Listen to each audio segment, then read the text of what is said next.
everybody, Alex Valbergs here for CSTV Sports with your Week 9 fantasy football advice. Just going to jump right into it. Quarterback I really like for this week is Josh Freeman of the Tampa Bay Buccaneers. Freeman's hot right now. He has 9 touchdowns and 1 interception in his last 3 games, and he's playing the Oakland Raiders, who are 20th against the pass in the NFL. So if you're a Tom Brady owner who's on a bye this week and you really need a filler, I really like Josh Freeman. The wide receivers that I like this week are Titus Young of the Detroit Lions. Young in his last 2 games has had 2 touchdowns. He's been on fire, and he's really building up a rapport with Matt Stafford. Some people thought earlier in the year that would happen, but it didn't. It took a Nate Burleson injury, and Burleson's now on the IR, so Titus Young looks to be flourishing in that offense behind Calvin Johnson, who continuously gets double-teamed. The other wide receiver that I like is Randall Cobb of the Green Bay Packers. Cobb is very talented, and I don't know why he is not 100% owned in all leagues. He's really benefiting from Greg Jennings being out for this long, and if Jordy Nelson plays, which I hope he does for Cobb's owners, because I feel that Cobb will benefit from Nelson getting some attention. I really like Randall Cobb this week, and he has 100 yards or a touchdown in his last 4 games. 2 running backs that I really like for this week and that I recommend are Jonathan Dwyer of the Pittsburgh Steelers. Dwyer has had over 100 yards rushing in his last 2 games. Both he got starts as Rashard Mendenhall has been injured. And I really like him this week against the Giants. I think he'll get another 100-yard rushing game. And if he does, he might be the starter for the rest of the year. He might take Rashard Mendenhall's job from him.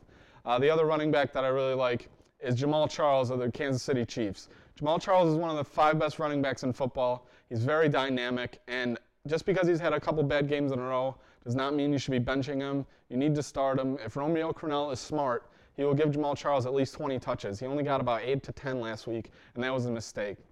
Charles is very talented, and as we're about to show you in this clip, he's one of the few running backs that can do this. Tony of the opponent. That's what the Chargers have been doing all day. Fullback Aegis and Winston throwing blocks and cutting back is Charles, and he's got room. The door is open, and here he goes. Touchdown.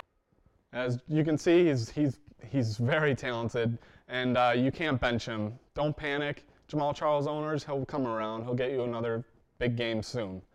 Some guys that I'm not looking for big games this week out of is Andrew Luck of the Indianapolis Colts. He has 8 touchdowns and 8 interceptions. He has 3 rushing touchdowns, and he's been playing very well as a rookie, but he's only completing 55% of his passes. He only completes 7.5% of his completions are to running backs. That's the lowest in the league. He's not getting easy completions. He's throwing it down the field a lot, which is causing a lot of 3-and-outs. I don't like Luck this week versus the underrated Dolphins defense.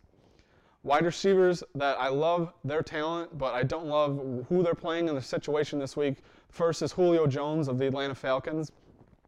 This is a weird stat, but Jones has 700-yard receiving games so far in his career. All 7 have been on the road. I can't explain it. I don't think anybody can, but he's home this week versus the Cowboys, who are 3rd in the NFL against the pass, only allowing 187 yards a game. So you probably can't bench Julio Jones, but don't be expected if he doesn't have a big game because he just hasn't played that well at home for some reason that nobody really knows. The other wide receiver that I don't like is Andre Johnson of the Texans. The Texans love to run the ball more than anyone in the NFL, and they're probably going to run it a lot with Aaron Foster and Ben Tate. They haven't thrown it that much. Johnson hasn't had a 100-yard game since week 1. He hasn't scored since week 3. So I would temper your expectations for Andre Johnson. If you have better options, I don't think he's a must start. I think you could put him on your bench if your wide receivers are deep enough. 2 running backs that I'm not particularly, I just don't think are going to do this well this week are Ryan Matthews of the San Diego Chargers. He has 100 touches this year so far and only 1 touchdown. He hasn't had a 100-yard game yet, and I can't trust any Chargers so far. Norv Turner just seems to have lost control of the team. They only scored 6 points versus the Cleveland Browns this week. They're playing the Chiefs, who are on a better defense, but I'm just not trusting any Chargers. And Ryan Matthews has fumbling issues, and Norv Turner has made it clear that if he continues to fumble the ball, he will be willing to give other touches to other running backs in their system. The last running back that I don't like this week is Ben Jarvis Green Ellis of the Cincinnati Bengals. I don't like his situation. I think a lot of people thought he was more talented than he was, but in New England, I think it was more Tom Brady and Bill Belichick and the talent around him that led him to having 1,000 yards and 10 touchdowns for the past few years. But his situation isn't as great in Cincinnati. I like A.J. Green and Andy Dalton, but the supporting cast isn't nearly as good as it was in New England. And Greenhouse hasn't rushed for 100 yards this year in a game, and he's only averaging 3.4 yards per carry. So if you have better options at running back, I think you can set Ben Jarvis Green Ellis this week. That's it for Fantasy Booms and Busts for Week 9. I'm Alex Valbergs, and I hope the fantasy gods are on your side. Check it out.